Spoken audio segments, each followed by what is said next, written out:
Uma vlogs and stories. Hi అందరికీ, అందరూ ఎలా ఉన్నారు?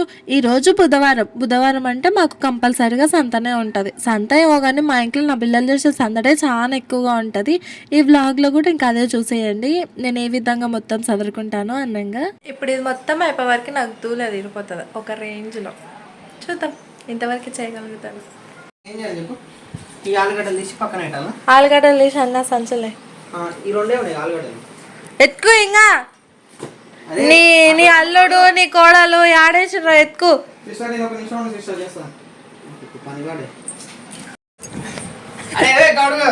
అమ్మమ్మ కానీ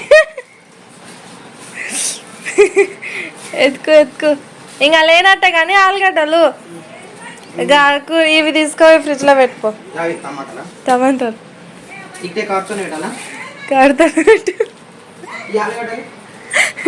ఆలుగడ్డ లేరునా? అదో ఆడ జాల కనిపిస్తుంది, జాలలే అది ఆడ కనిపించదు. జాలలో పడుతుంది, పెట్టు. ఇరికి నేను పెట్టానా? మరుత్తగా పెడతావా?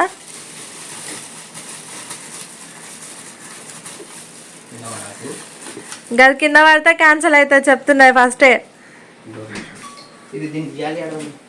అదో గమ్ముతుంది అందులో.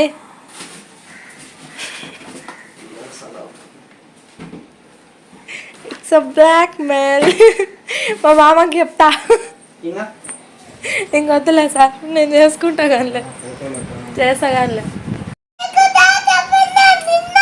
నేను తీసుకురాను, పోయి ఆనే వాడేసినావు కదా, పోయి తెచ్చుకోపో. నేను తీసుకురాను, నువ్వే పోయి తెచ్చుకోపో. ఏం చూపించాలి? నిన్నే వీడియో తీసిన అందరికి చెప్తా. ఇంత కప్పు చేస్తాను.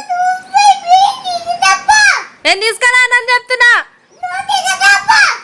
ఏయ్ నేను పోను అన్న. ఇవన్నీ నువ్వు చేస్తావా? మరి నేను పోతా.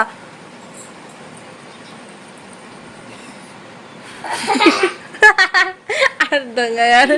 చేస్తా చెప్పు. ఇవన్నీ నేను పోతా, అన్నీ బీ తీసుకొని వస్తా.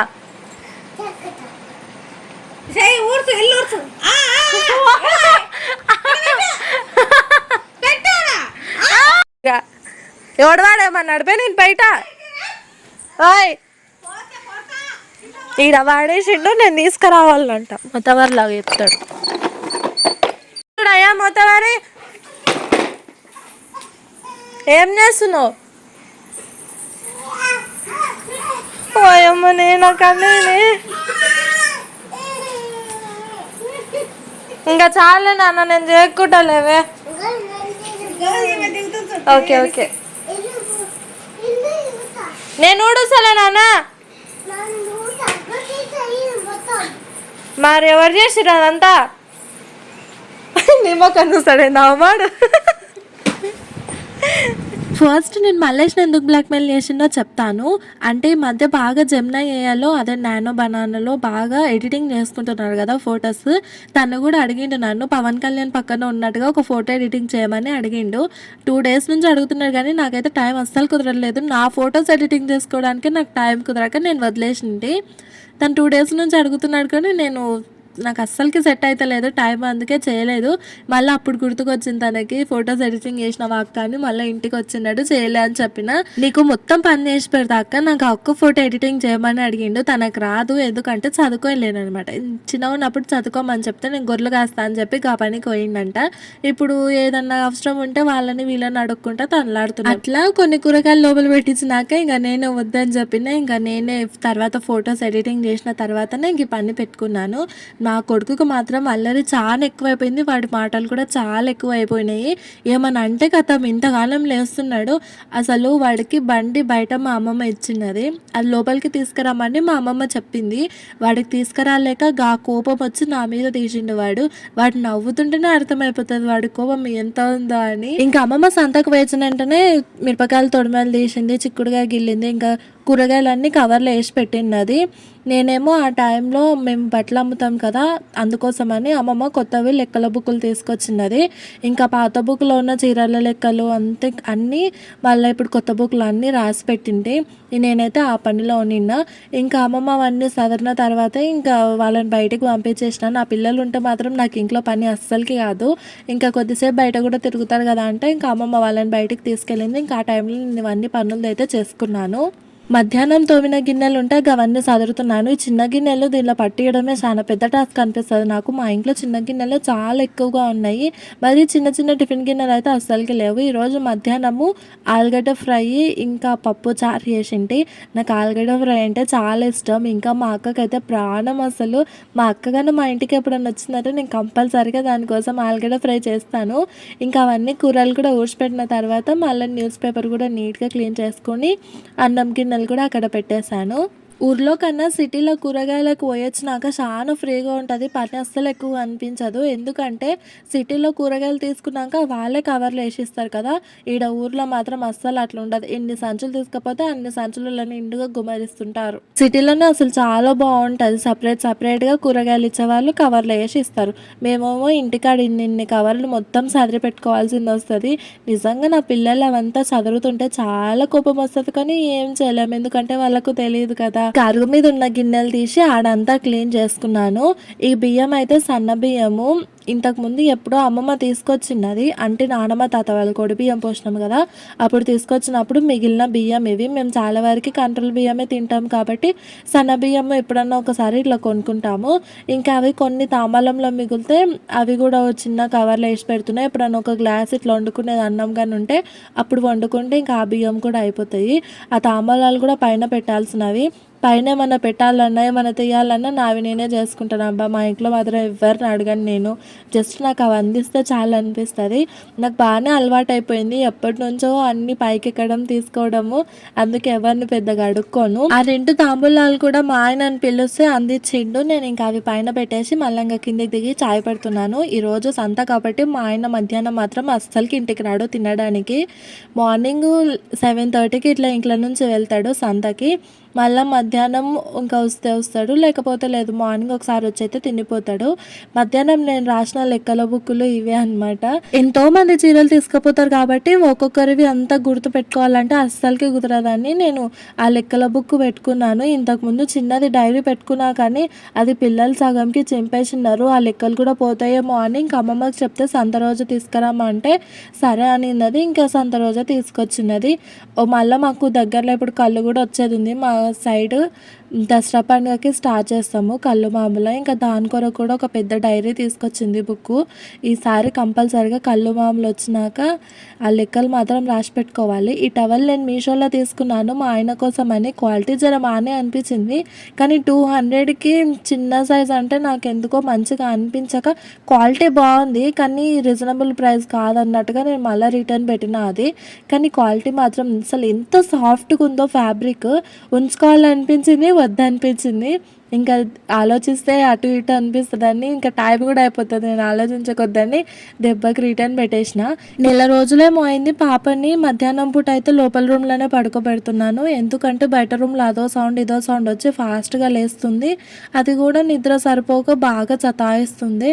అందుకే ఈ మధ్య బాగా లోపల రూమ్లో పడుకోబెడుతున్నా. అందుకే ఇదంతా సదరలేకున్నా బెడ్. దానికి మా ఆయన వచ్చిన వెంటనే ఫుల్గా తిట్టిండు. ఇక అన్నింటికన్నా ఇంట్లో అష్టదరిద్రం ఏంటంటే దుప్పట్లు మడత పెట్టుకోకుండా ఉండటమేనంట. అది కూడా నాకు మా ఆయన చెప్పిండు. అందుకే ఎప్పుడు తిడతాడు నన్ను కంపల్సరీ మడత పెట్టమని.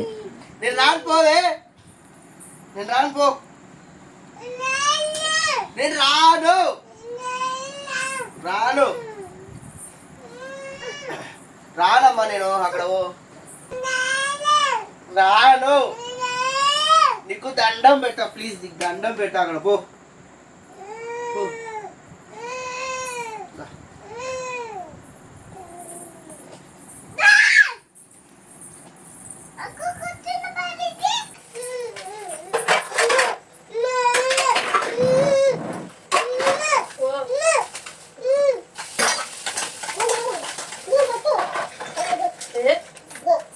నాన్నకి మామకి చాడబెట్టు, మామ మళ్ళీ సింపుల్ వేస్తాడు.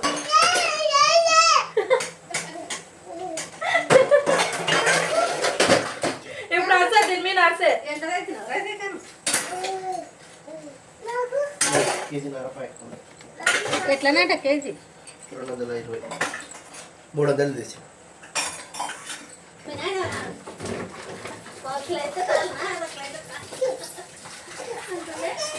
ప్రతి ఒక్కరి ఇంట్లో కంపల్సరీగా ఆదివారం పూట అయితే చికెన్ ఉంటుంది కదా, హాలిడే అన్నట్టుగా. మా ఇంట్లో మాత్రం ప్రతి బుధవారం ఉంటుంది. ఎందుకంటే అమ్మమ్మ ఇక సంతకు పోతుంది కదా, అమ్మమ్మనన్న తెస్తుంది, లేకపోతే మా తాతనన్న మా మామనన్న తీసుకొస్తారు.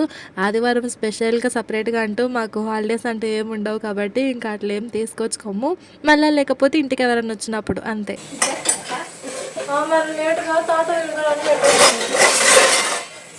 వాళ్ళకి స్నానాలు చేపించిన వెంటనే వచ్చి పెట్టిన చికెన్ వేయాలి, ఇంకా అది అయ్యింది పక్కింది.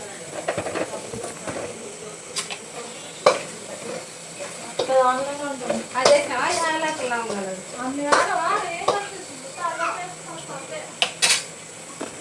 అమ్మమ్మ చిన్న పని ఉంటే బయటికి పోయినది, మళ్ళీ వచ్చేవారికి లేట్ అవుతుందేమో అన్నట్టుగా నేను ఇక పొయ్యి మీద కూర అయితే పెట్టేసింటి. ఉల్లిగడ్డలు కోసి పెట్టినది అమ్మమ్మ.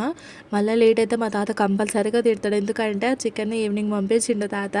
ఇంకా ఆ తిట్ల కన్నా అనవసరంగా ఇంకెందుకు అన్నట్టుగా నేను పొయ్యి మీద పెట్టేసినాను. ఇంకా వెంటనే అమ్మమ్మ కూడా వచ్చేసింది. చికెన్ అయితే మా ఇంట్లో నేను చాలా వరకు చేయను, మేబీ ఇంకా అందరికీ తెలిసే ఉండొచ్చు. నేను అప్పుడప్పుడు వ్లాగ్లో చెప్తూనే ఉంటాను కదా, నాకు ఎప్పుడన్నా బాగా తినాలనిపించినా కూడా అమ్మమ్మ టేస్ట్ చాలా మంచిగా నచ్చుతుంది కాబట్టి ఇంకా మా అమ్మ వాళ్ళని అడిగితే కంపల్సరీగా తీసుకొస్తారు. ఎప్పుడన్నా అమ్మమ్మకి వస్తాయినా అస్సలకి పానం బాగాలేదనుకుంటే ఇంకా అప్పుడే నేను వండుతా తప్ప మిగతా అప్పుడు మొత్తం అమ్మమ్మనన్నా లేదంటే మా ఆయననన్నా చేస్తారు. అమ్మమ్మ కూడా చికెన్ అసలు ఎంత మంచిగా చేస్తుందో నాకు చాలా ఇష్టము, టేస్ట్ చాలా బాగుంటుంది. అంటే డిఫరెంట్గా యూట్యూబ్ ఈ మధ్య బాగా అమ్మమ్మ యూట్యూబ్ చూస్తుంది. ఇక యూట్యూబ్ చూసి అదో ప్రయోగం ఇదో ప్రయోగం చేస్తుంది. ఒకసారి గోంగూర చికెన్ అంటే కూడా చేసిండది, అసలు ఎంత బాగుండేనో టేస్ట్. వీడియోలో పొగ వల్ల చికెన్ తెల్లగా కనిపిస్తుంది. నేను యాక్చువల్గా డైరెక్ట్ ఫోన్లో అక్కడ వీడియో తీసుకుంటేనే చూసి నిజంగానే కూర తెల్లగా అయిందేమో అనుకున్నాను. గ్రేవీ ఎక్కువ పెట్టి మంచిగా చేస్తుంది అమ్మమ్మ చికెన్. నెక్స్ట్ టైం ఎప్పుడన్నా కంపల్సరీగా అమ్మమ్మ చేసే చికెన్ కంప్లీట్గా వీడియో పోస్ట్ చేయడానికి ట్రై చేస్తాను. ఒక షార్ట్ వీడియో తీస్తే సరిపోద్ది. మా ఇంట్లో చికెన్ తెస్తే వేరే బిర్యానీలు లేకపోతే ఫ్రైలు అవేమి ఉండవు, డైరెక్ట్ చొరవ పెట్టుకొని ఇంకా కూర చేసుకోవడమే, పెద్దగా ఏం చేసుకోము మేము. నేను అమ్మమ్మ వాళ్ళతో పాటే కూర్చొని తినింటే, కానీ మా ఆయన మాత్రం పిల్లలతో ఉంటాడు. పాప నిద్రపోయిందంటే కంపల్సరీగా ఆమెతోనే కూర్చుంటాడు, నేను తిని వచ్చిన తర్వాతనే తింటాడు. ఇంక ఇక్కడ కూడా మేము బయట తిన్నాము, కాకపోతే నాకు వాళ్ళు ఫాస్ట్గా తినేస్తారు అమ్మమ్మ తాత, నేనేమో స్లోగా తింటా, అందుకే మళ్ళీ వచ్చి మా ఆయన దగ్గర కూర్చొని తింటున్నాను నేను. మా ఆయనని కూర బాగుందా అంటే బాగుందని తలకేపుతున్నాడు, అందుకే నేను కూడా అట్లా ఎక్కిరిచ్చింది. ఇంక ఇంతేనండి వాళ్ళ బ్లాగ్. మళ్ళీ బ్లాగ్లో మళ్ళీ కలుసుకుందాము. అప్పటి వరకు మన ఛానల్ ఎవరైనా సబ్స్క్రైబ్ చేయని వాళ్ళు ఉంటే కంపల్సరీ సబ్స్క్రైబ్ చేసుకోండి. Bye bye.